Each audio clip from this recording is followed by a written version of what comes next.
Nous vivons dans un monde qui est complètement saturé d'images. Les affiches dans la rue, les photos de presse, la pub, et puis bien sûr le flot non-stop des mèmes, des stories sur les réseaux. Elles sont absolument partout. Elles sont devenues le langage principal de notre époque, c'est vrai. Un langage qui façonne notre vision du monde, qu'on le veuille ou non. Et qui cherche à nous persuader, à nous divertir et parfois, oui, à nous manipuler. C'est exactement là que je voulais en venir. Est-ce qu'on sait vraiment les lire, ces images? Comment on fait pour déchiffrer les messages qui sont parfois évidents, mais le plus souvent bien cachés? Et c'est tout l'enjeu. Aujourd'hui, on se plonge dans l'analyse de l'image. Pour cette exploration, on a des sources assez variées.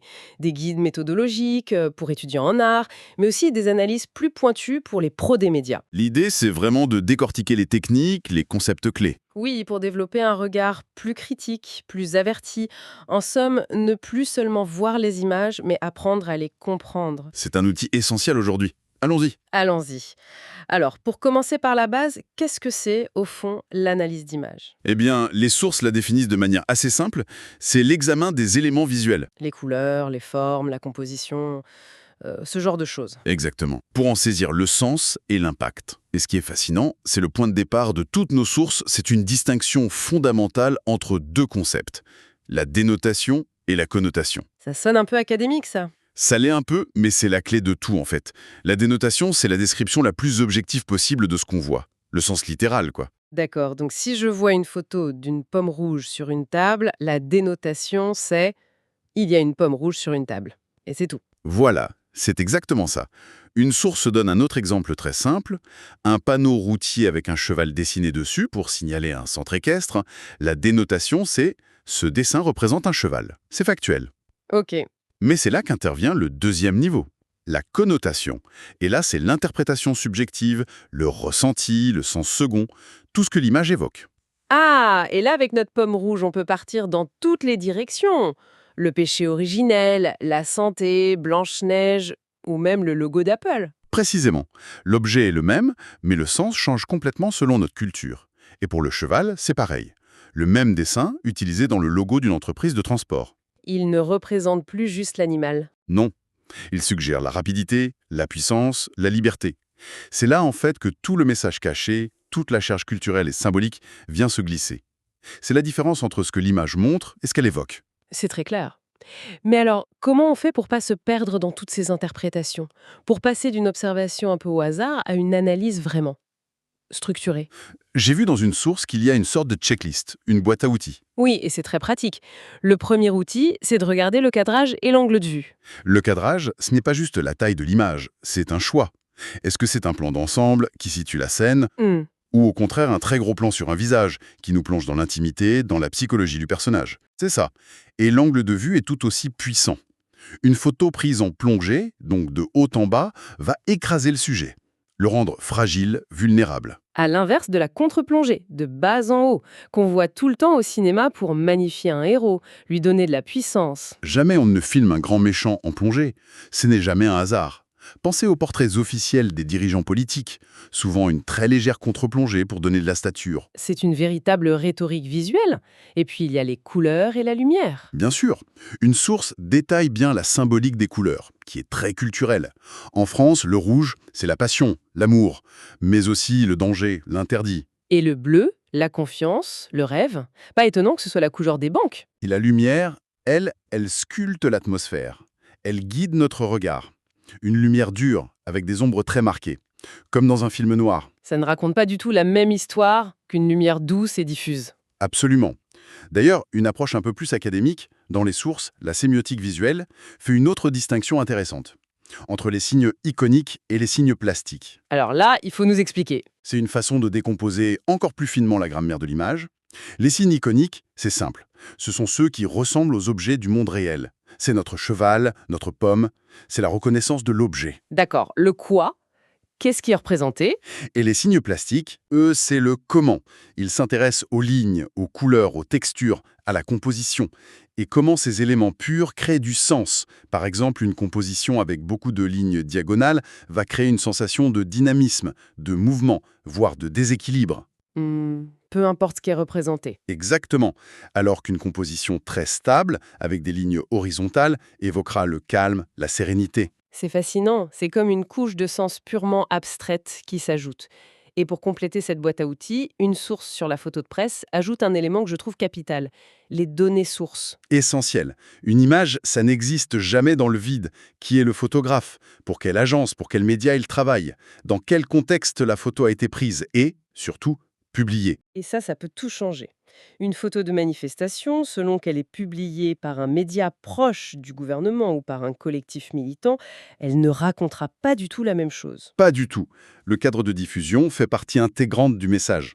Cette idée de message orienté m'amène à un exemple historique tiré des documents que tout le monde connaît, le tableau de Jacques-Louis David, Napoléon franchissant le Grand Saint-Bernard. Ah, un chef-d'œuvre de communication politique bien avant l'heure. Exactement.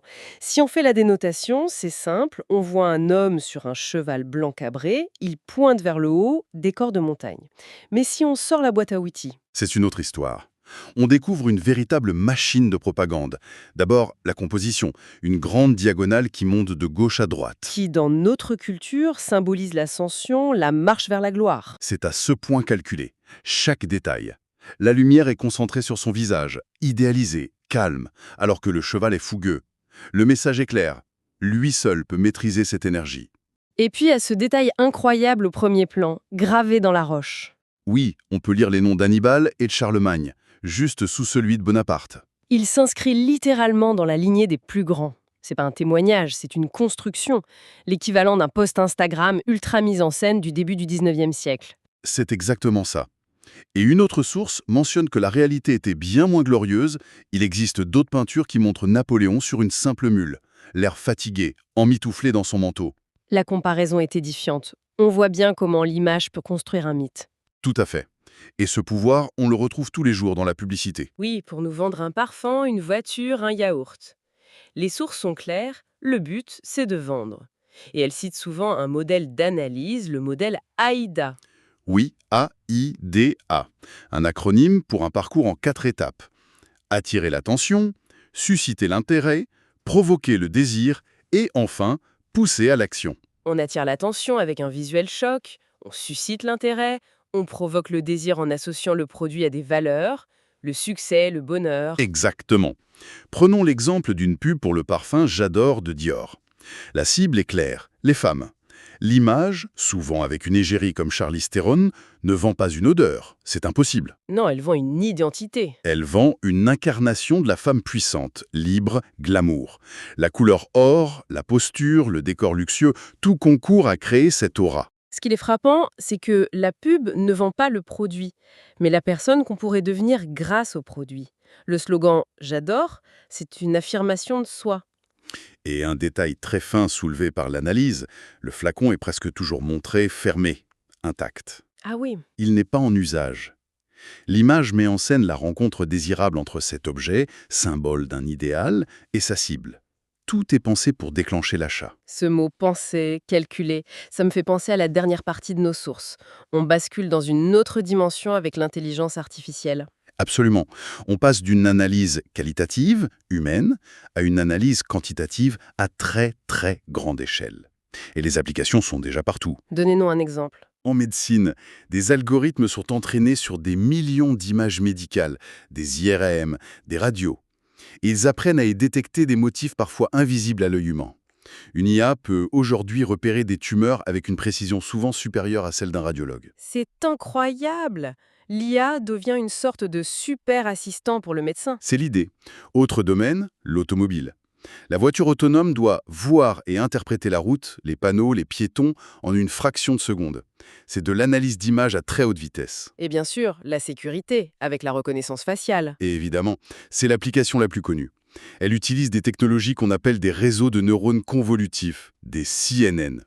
Pour faire simple, ce sont des algorithmes qui imitent un peu la manière dont notre cortex visuel traite l'information. On passe donc d'une analyse fine, culturelle, faite par un humain, à une analyse de masse mathématique faite par des machines. C'est un changement de paradigme. Mais les deux approches se posent pas forcément.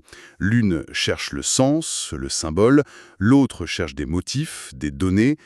En résumé, pour comprendre une image, il faut la questionner sur ce qu'elle montre objectivement, la dénotation, Ce qu'elle suggère symboliquement, la connotation.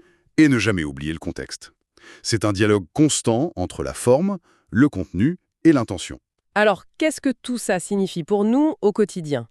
Ça veut dire qu'à une époque où n'importe qui peut créer, retoucher et diffuser une image en quelques secondes, posséder ces outils d'analyse, c'est plus un simple exercice académique. Non, c'est un acte de citoyenneté numérique. C'est ça, c'est un moyen de ne pas être le jouet des messages visuels qui nous bombardent, de savoir faire la part des choses entre ce qu'on nous montre et ce qu'on veut nous faire croire. Et pour ouvrir sur une dernière réflexion, les sources parlent à peine de ce qui est en train d'exploser aujourd'hui. Les IA génératives. Celles qui sont capables non seulement d'analyser, mais aussi de créer des images d'un réalisme saisissant. À partir d'un simple texte. Voilà. Alors, si toute l'analyse traditionnelle repose sur l'effet de réel d'une photo qui capture un instant qui a existé, comment notre approche doit-elle évoluer face à des images qui n'ont, elles, aucune origine dans le réel?